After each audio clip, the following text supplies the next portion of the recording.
എന്തുകൊണ്ടാണ് കറുത്ത വസ്ത്രം ധരിച്ച് മരിച്ച വീടുകളിലേക്ക് പോകരുതെന്ന് പറയുന്നത്? കറുത്ത വസ്ത്രത്തിൻ്റെ പ്രത്യേകത എന്താ? എല്ലാറ്റിനെയും അബ്സോർബ് ചെയ്യാനായിട്ടുള്ള കഴിവ് കൂടുതലാണ്. അബ്സോർബ് ചെയ്യാന്ന് വെച്ചാൽ എല്ലാറ്റിനെയും ആഗിരണം ചെയ്യാനായിട്ടുള്ള കഴിവ് കൂടുതലാണ്. എന്തുകൊണ്ടാണ് സ്വാമിമാർ കറുത്ത വസ്ത്രങ്ങൾ ധരിക്കുന്നത്? അതായത് കൊടും തണുപ്പാണല്ലേ ഈ വൃശ്ചിക മാസത്തിൽ. നേരത്തെ കുളിച്ച് വളരെ ബ്രാഹ്മ മുഹൂർത്തത്തിൽ എഴുന്നേറ്റ് കുളിക്കണം അല്ലേ?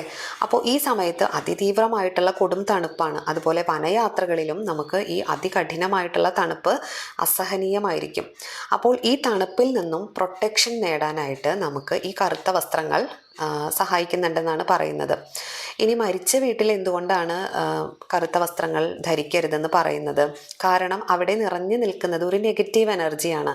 അവിടെ വിലപിക്കുന്ന ബന്ധുക്കൾ ഉണ്ടായിരിക്കും, വേദനിക്കുന്ന ഒരുപാട് ഹൃദയങ്ങൾ ഉണ്ടായിരിക്കും. ഇനി മരിച്ച ആ ഒരു ആത്മാവിൻ്റെ വേദന അവിടെ ഉണ്ടായിരിക്കും. അപ്പോൾ ഇതിൻ്റെ എല്ലാം ഒരു നെഗറ്റീവ് ഫ്രീക്വൻസി നമ്മൾ ഈ കറുത്ത വസ്ത്രം ധരിക്കുന്നതിലൂടെ അബ്സോർബ് ചെയ്യുകയാണ്. നേരെ മറിച്ച് വെളുത്ത വസ്ത്രമാണ് ധരിക്കുന്നതെങ്കിലോ ഇവിടെ അബ്സോർപ്ഷൻ അല്ല നടക്കുന്നത്, റിഫ്ലക്ഷനാണ്.